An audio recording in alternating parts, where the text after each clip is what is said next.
Writing Prompt Wednesday. This writing prompt is for kids and if I were a superhero.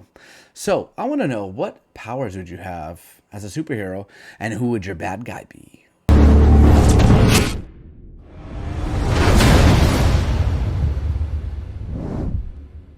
For me, I would definitely be. I want to fly, but I think if I had to choose one, it'd be teleportation, where I can teleport anywhere in the world that I'd like to go. If I ever want to go on a vacation, let's say to Paris, France, or Italy, I'll be like, you know what, let's go. Poof, and I'm there.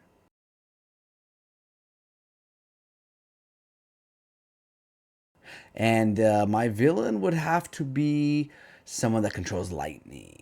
I think it'd be a cool little battle. Like I'd just be poof, poof, poof everywhere as lightning flies right past me, and then I'd have to figure out a way to defeat my villain. Let me know down below what your powers would be and who your bad guy is.